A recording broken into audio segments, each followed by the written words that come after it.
মরে একটা, আহত হয় একটা, একটাই যায় স্যার, বাকিটি যায় না। ঢাকা মহানগর পুলিশের ডিএমপি ওয়ারী বিভাগে উপকমিশনার ডিসি মোহাম্মদ ইকবালকে হেফাজতে নিয়েছে পুলিশ।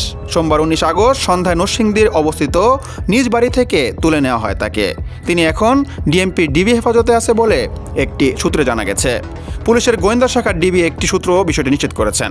সংশ্লিষ্ট কর্মকর্তারা বলেছেন, ইকবালের বিষয়ে কী সিদ্ধান্ত তা তারা জানেন না, তারা শুধু তাকে হেফাজতে রেখেছেন।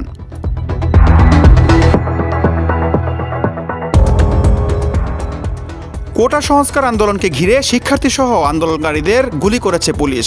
এই ঘটনাকে কেন্দ্র করে আন্দোলনের মুখে গত 5 আগস্ট পদত্যাগ করে দেশ ছেড়েছে শেখ হাসিনা। তবে দুদিন আগেই পুলিশের গুলি করা নিয়ে একটি ভিডিও সামাজিক যোগাযোগ মাধ্যমে ভাইরাল হয়েছে। এ সময় সেখানে সাবেক আইজিপি চৌধুরী আবদুল্লাহ আল মামুনও উপস্থিত ছিলেন। ভিডিওতে দেখা যায় পুলিশের গুলির বিষয়টি তৎকালীন স্বরাষ্ট্রমন্ত্রী আসাদুজ্জামান খান কামালকে জানাচ্ছেন ডিসি ইকবাল। সেখানে তাকে বলতে শোনা যায়, গুলি করে লাশ নামানো লাগছে স্যার, গুলি করি মরে একটা, আহত একটা, দুইটাই যায় স্যার, বাকিটি যায় না।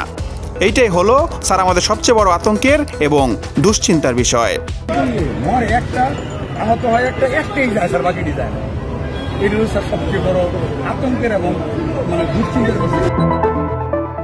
আন্দোলনের পুরো সময় মোহাম্মদ ইকবাল ওয়ারী বিভাগে দায়িত্বে ছিলেন। যাত্রাবাড়ি ও শনিরাকড়া এলাকায় তার আওতাধীন ছিল। আন্দোলনের সময় এই দুটি জায়গায় সবচেয়ে বেশি ঝুঁকিপূর্ণ ছিল।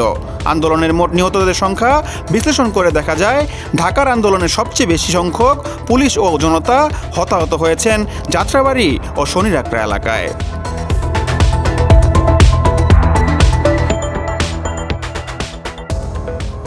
Asiful Hossain Arnab, news 21 news desk.